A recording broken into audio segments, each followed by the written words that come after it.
사도행전 26장. 그러자 아그리빠가 바울에게 말하였다. 당신이 스스로 변론해 보시오. 그러자 바울이 손을 한번 쭉 뻗은 후 변론을 시작하였다. 아그리빠 왕이시여, 저는 지금 행복합니다. 왜냐하면 오늘 내가 유대인들이 고소한 협의에 대한 변론을 전하 앞에서 직접 하게 되었기 때문입니다. 특히 전하는 유대인과 관련된 모든 관습과 문제에 대해서는 전문가이십니다. 그러니 저의 변론을 끝까지 들어주시기 바랍니다. 내 청년기는 처음부터 예루살렘의 내 민족들 한가운데에서 시작되었으며 내 삶의 방식 또한 모든 유대인들이 알고 있습니다. 유대인들은 처음부터 나를 알고 있었으며 내가 우리 종교의 가장 엄격한 종파에 속하는 바리새인으로 살았다는 사실을 유대인들은 마음만 먹으면 증언할 수 있습니다. 지금 나는 이 자리에서 우리 조상의 하나님께서 하신 언약을 소망하였다는 이유로 재판받고 있습니다. 이 언약에 대해 우리 12지파는 열성적으로 하나님을 밤낮으로 섬기며 이 언약이 이루어지기를 소망하고 있습니다. 그런데 아그리빠 왕이시여, 이 소망 때문에 그들이 나를 고소하였습니다. 왜 여러분은 하나님께서 죽은 자도 살리신다는 것을 믿을 수 없다고 생각하십니까? 사실 나 자신도 나사렛 예수의 이름을 탄압하는 일을 많이 해야 한다고 생각하였던 적이 있습니다. 나 또한 그런 짓을 예루살렘에서 하였으며 수제사장들로부터 권한을 위임받아 많은 성도들을 감옥에 가두었고 그들을 사형에 처할 때 찬성하는 투표를 하였습니다. 나는 회당에서도 성도들을 자주 처벌하였고 그들이 신성을 모독하는 발언을 하도록 윽박질렀습니다. 또한 그들에게 엄청난 분노를 느꼈으며 심지어 타국의 도시까지 가서 그곳에 있는 성도들을 핍박하였습니다. 그러던 중 대제사장에게서 권한과 임무를 부여받고 다마스쿠스로 여행을 떠났는데, 왕이시여, 정오 무렵 길을 가던 중 나는 하늘에서 빛이 내려오는 것을 보았습니다. 그 빛은 태양보다 밝았으며 저와 같이 가던 제 일행들 주위를 비추었습니다. 우리 모두가 땅바닥에 엎드리자 저한테 음성이 들렸는데 히브리어로 말씀하시기를, 사울아, 사울아, 내가 왜 나를 핍박하느냐? 너는 목자의 몽둥이를 피하지 못한다. 그래서 내가 말하였습니다. 주님, 당신은 누구이십니까? 그러자 그분이 말씀하시기를, 나는 내가 핍박하고 있는 예수이다. 이제 일어나서 보아라. 내가 내게 목적이 있어 나타났으니 너는 내가 본 것들과 내가 너에게 장차 알려줄 것들을 간증하는 사역자가 되어야 한다. 내가 유대인들은 물론 이방인들에게서 너를 건져내어 이제 이방인들에게 보내니 너는 가서 그들의 눈을 뜨게 하여 그들이 어둠에서 빛으로 사탄의 권세에서 하나님께로 돌아서서 회개하게 하여라. 그리하여 그들 중 나를 믿음으로 성화된 자들이 죄 사함을 받고 유업을 물려받게 하여라. 아그리빠 왕이시여, 그래서 나는 하늘의 헌상에 순종하였으며 다마스쿠스와 예루살렘에 있는 사람들에게 회개하고 하나님에게로 돌아오라, 그리고 회개에 합당한 행동을 하라고 선포하였고 유대의 모든 지역과 이방인에게도 선포하였습니다. 이것 때문에 유대인들이 나를 성전에서 붙잡아 죽이려고 하였습니다. 그렇지만 하나님의 도우심으로 제가 오늘 이 자리에서 작은 것부터 큰 것까지 전부 간증하였으며 대언자들과 모세가 전한 것들 모두가 실현될 것이라는 말 이외에는 저는 어떤 말도 하지 않았습니다. 대언자들과 모세가 전하기를, 그리스도께서는 고난을 겪으시고 죽음에서 부활하시는 첫 번째 존재가 되시며 유대인과 이방인들에게 빛을 밝히 드러내실 것이라 전하였습니다. 이제 바울이 이렇게 변론을 마치자 베스도가 큰 소리로 말하기를, 바울, 당신은 미쳤어. 너무 많이 배워서 미쳐버렸네. 그러자 바울이 말하였다. 나는 미치지 않았습니다. 지극히 고귀하신 베스도이시여, 나는 오로지 진리의 말씀을 이성적으로 선포하고 있습니다. 제가 전하 앞에서 편하게 말씀드린 것은 아그리빠 전하가 이것을 잘 알고 계시기 때문이며 전하께서 이것들을 하나도 빠뜨리지 않고 경청하셨음을 제가 확신합니다. 왜냐하면 이 일은 어느 한쪽 구석에서 몰래 행해지는 그런 일이 아니기 때문입니다. 아그리빠 왕이시여, 전하는 대언자들을 믿습니까? 저는 전하가 믿는다는 것을 알고 있습니다. 그러자 아그리빠가 바울에게 말하였다. 당신이 나를 거의 그리스도인으로 만들었다. 그러자 바울이 말하기를 전하는 물론 오늘 내 말을 들은 모든 사람들이 다 함께 저처럼 되시기를 하나님께 간구합니다. 단지 저처럼 쇠사슬에 결박되지는 마십시오. 바울이 말을 마치자 왕이 일어났으며 총독과 번이게 그리고 그들과 같이 앉아있던 사람들도 모두 일어났다. 그들이 옆으로 나가면서 서로 수군대며 말하기를 이 사람은 사형이나 결박을 당할 짓은 하지 않은 것 같다. 그러자 아그리빠가 베스도에게 말하였다. 만약 로마 황제에게 청원하지 않았다면 이 사람은 이미 석방되었어야 할 사람입니다. 사도행전 27장 우리가 배를 타고 이태리로 가기로 결정이 되어 그들은 바울과 다른 죄수들을 율리오라는 이름의 아우구스투스 부대의 백부장에게 임계하였다. 그래서 우리는 아드라미티움 선적을 가지고 있는 배에 승선하여 출항하였다. 이 배는 아시아 연안을 따라 항해한다고 하였다.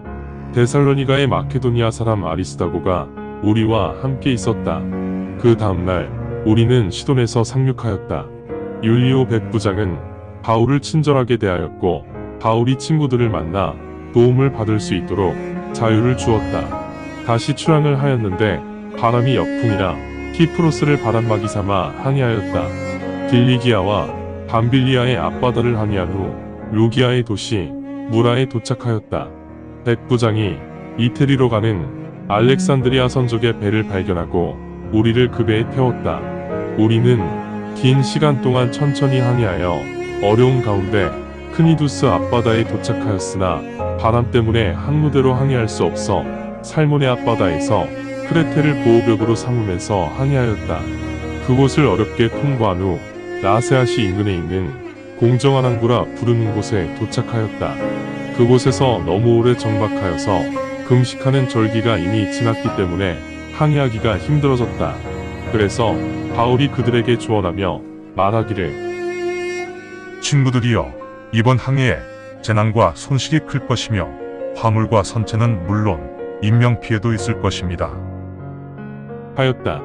그러나 백부장은 바울의 말보다 조타수와 선주의 말을 더 신임하였다.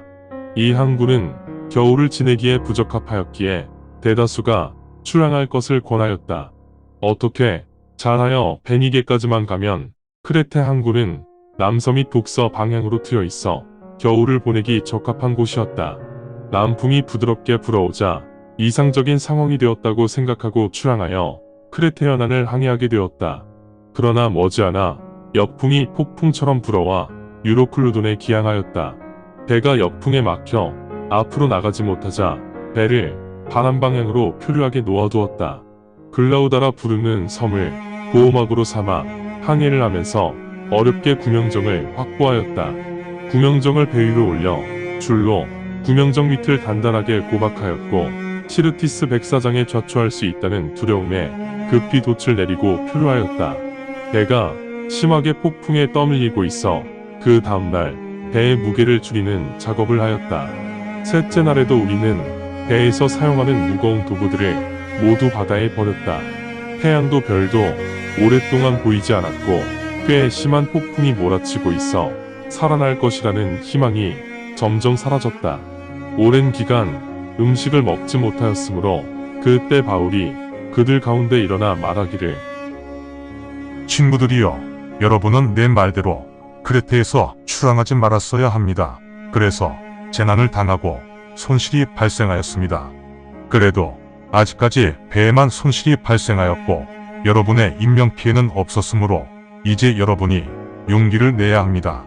오늘 저녁 저를 소유하고 계시는 하나님과 제가 섬기는 하나님의 천사가 제 옆 이 자리에 서 계시는데 말씀하시기를 바울아, 두려워 마라.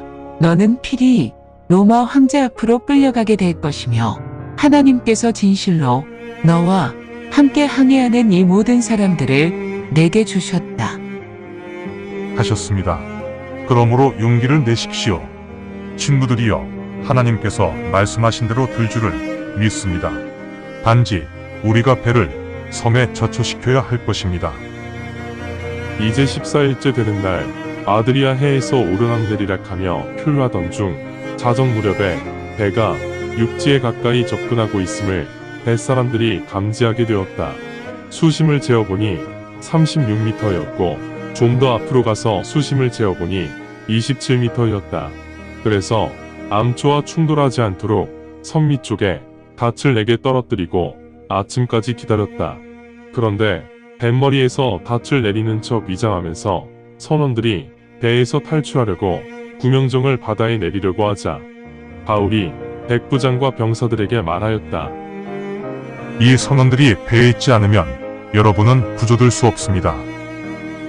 그러자 병사들이 구명정을 고박한 줄을 잘라 구명정을 떨어뜨려 버렸다. 이제 새벽이 되어 동이 틀 무렵 바울은 사람들에게 식사를 하라고 권면하며 말하기를 오늘이 여러분이 음식을 피하고 아무것도 먹지 않은 채 기다리고 있는 14일째 되는 날입니다. 그러므로 나는 이제 여러분이 영양을 섭취할 것을 권유합니다. 이것은 여러분의 생존을 위한 것입니다. 여러분 누구도 머리카락 하나 다치지 않을 것입니다. 바울이 이 말을 마친 후 그들이 보는 앞에서 빵을 들어 하나님께 감사를 드린 후 빵을 나누어 주자 그들이 먹기 시작하였고 이에 용기를 얻어 그들 모두 스스로 식사를 하였다. 배에 타고 있던 사람이 총 276명이었다. 그들은 충분히 식사를 한 후 배의 중량을 줄이는 작업을 하였고 곡식도 바다에 버렸다. 낮이 되었음에도 육지를 식별할 수 없었다. 그러던 중 백사장이 있는 말을 발견하고 가능한 한 그곳에 배를 좌초시키기로 계획을 세웠다. 닻을 잘라 바다에 버리고 방향타주를 느슨하게 한 후 주 돛을 바람 방향으로 올려 해안 쪽으로 접근하였다. 방향이 다른 두 물살이 만나는 곳에서 배가 좌초되었고 뱃머리는 단단히 고정되었으나 섬 위는 사나운 파도에 의해 부서지고 있었다. 그때 병사들은 죄수들이 헤엄쳐서 도망가지 못하도록 모두 죽이려고 계획을 세웠다. 그러나 백부장은 바울을 살리고 싶었기 때문에 병사들을 만류한 후 수영을 할 수 있는 죄수들은 모두 헤엄쳐서 탈출하라고 명령하였다. 나머지 남은 사람들 중 일부는 배에 있었고 일부는 배의 파편을 붙잡고 있었다. 그렇게 그들은 모두 안전하게 육지로 탈출하였다. 사도행전 28장. 이제 그들이 배에서 탈출하여 보니 그 섬이 말타라는 것을 알게 되었다. 원주민들은 우리를 매우 친절하게 대하였으며 그 당시 비가 내리고 날씨가 추웠기 때문에 불을 지펴 우리 모두를 환대하였다. 바울이 땔감나무를 모아 불 위에 놓았는데 그 열기로 인해 독사가 나무집단에서 나와 바울의 손에 달라붙었다. 원주민들은 바울의 손에 독사가 매달려 있는 것을 보고 서로 수군대었다. 이 사람은 살인자가 분명하다. 비록 바다에서는 탈출하였지만 정의는 그가 사는 것을 허락하지 않는다. 그러나 바울은 독사를 흔들어 불 속으로 떨어뜨렸으며 아무런 피해도 입지 않았다. 그러자 원주민들은 바울이 갑자기 부어올라 쓰러져 죽을 것이라고 생각하며 기다렸다. 원주민들이 오랫동안 기다렸으나 바울에게 아무런 증상이 일어나지 않자 그들이 마음을 바꾸고 바울을 신이라 불렀다. 그 섬의 유력 인사의 사유지가 그 지역에 있었는데 그 사람 이름은 보블리오이며 3일 동안 우리에게 숙식을 제공하고 예를 갖추어 대접하였다. 그때 우연히 보블리오의 부친이 열병과 이질로 알아누워 있었는데 바울이 그에게 들어가 기도한 후 안수를 하여 병을 고쳤다. 이 일이 일어나자 섬에 사는 사람들 중 질병에 걸린 사람들이 모두 몰려와 병 고침을 받았다. 그들은 우리를 여러모로 존중하였으며 우리가 떠날 때 필요한 것들도 모두 챙겨주었다. 3개월이 지난 후 우리는 그 섬에서 겨울 동안 정박해 있던 배를 타고 항해를 시작하였는데 그 배는 뱃머리의 형상이 쌍둥이 형제의 모습을 한 알렉산드리아 선적의 선박이었다. 그런 후 우리는 시러큐스에서 상륙하여 3일을 머물렀다. 그곳을 출항한 후 해안을 따라 선회하여 레기움에 도착하였고, 하루가 지난 후 남풍이 불어서 그 다음날 우리는 푸테올리에 도착하였다. 그곳에서 형제들을 발견하였고 그들의 초대를 받아 7일간 같이 있었다. 우리는 그렇게 로마를 향해 나아갔다. 로마의 형제들이 소식을 듣고 우리를 위해 멀리는 아피 광장과 새 여관이 있는 곳까지 마중 나왔으며, 바울은 형제들을 보자 하나님께 감사를 드리고 용기를 얻었다. 마침내 로마에 도착하자 백부장은 다른 죄수들을 경비대 대장에게 인계하였으나 바울은 군인들의 감시를 받으면서 혼자 따로 지낼 수 있도록 조치하였다. 3일이 지난 후 바울은 유대인 지도자들을 모두 불렀다. 그들이 모두 모이자 바울이 그들에게 말하였다. 친구여, 형제들이여, 나는 우리 민족이나 우리 조상의 관습에 어긋나는 어떤 짓도 하지 않았음에도 불구하고 내가 죄수의 신분으로 예루살렘에서 로마인들의 손에 인계되었습니다. 나를 사형에 처할 아무런 이유가 없었기 때문에 그들이 나를 조사한 후 석방시키려고 하였는데, 유대인들이 석방을 반대하여 나는 할 수 없이 로마 황제에게 청원하였습니다. 그렇지만 내 민족을 비난할 생각은 전혀 없습니다. 그래서 나는 여러분들을 보고 의견을 나누고자 이렇게 불렀습니다. 이스라엘의 소망 때문에 내가 이 쇠사슬에 결박되어 있습니다. 그러자 유대인들이 말하였다. 우리는 유대로부터 당신에 관하여 아무 서신도 받지 못하였고 당신에 대해 나쁜 것을 고발하거나 언급한 형제도 없습니다. 단지 당신의 종파에 대해 모든 지역에서 반대한다는 것을 우리가 알고 있기 때문에 우리는 당신의 생각을 듣고 싶습니다. 그래서 그들은 바울에게 일자를 정해 알려주었고, 그날이 되자 많은 사람들이 바울의 숙소로 왔다. 아침부터 하루 종일 바울은 그들에게 하나님 왕국에 대해 설교하고 엄중하게 간증하였으며, 모세의 율법과 대언자들부터 예수에 이르기까지 모든 것을 상세히 그들에게 전하였다. 그러자 일부는 바울의 전도를 받아들였으나 나머지는 믿지 않았다. 그렇게 그들이 서로 의견 일치를 하지 못하는 와중에 바울이 이 말을 하자 모두 나가버렸다. 성령님께서 대언자 이사야를 통해 우리 조상들에게 분명히 말씀하시기를, 이 백성에게 가서 전하라. 너희가 말씀을 들어도 깨닫지 못하고 너희가 보고 있음에도 알지 못한다. 이는 백성의 마음이 강팍해졌기 때문이다. 그들의 귀는 듣지 못하고 그들의 눈이 감겨 있어 그들은 눈으로 보지 못하고 귀로 듣지 못한다. 그들이 진정 깨닫지 못함으로 돌아서지도 못한다. 그렇지 않았다면 내가 그들을 고쳐주었을 것이다. 그래서 하나님의 구원이 이방인들에게 전해졌음을 여러분들에게 알립니다. 이방인들은 하나님의 구원을 들을 것입니다. 바울이 말을 마치자 유대인들이 모두 나갔는데 그들 간에 큰 논쟁이 일어났다. 그 후 바울은 만 2년을 자신의 월세집에서 보냈고 방문하는 사람들을 모두 만났으며 확신을 가지고 그들에게 하나님의 왕국을 선포하고 주 예수 그리스도에 관한 것들을 가르쳤지만 이를 못하게 막는 사람은 아무도 없었다. 감사합니다. 주님의 말씀입니다. 성경을 처음 접하는 분들에게 기존의 한글 성경은 항상 이해하기 어려운 책입니다. 그래서 영어판 NKJV 성경과 여러 주석과 참조 문헌을 활용하여 내용을 전달하기 위해 쉽게 풀어 표기하였습니다. 성경을 듣고 읽을 때 주님의 영이 임재하기 원합니다. 택함을 받았으나 그 사실을 모른 채 아직 어둠에서 방황하고 있는 어린 양들이 이 동영상을 보고 들어 주님의 새 언약을 확신하고 소망함으로 하나님의 백성이 되어 주님의 나라에서 영원 무궁토록 권세를 누리며 살기를 간절히 원합니다. 아멘.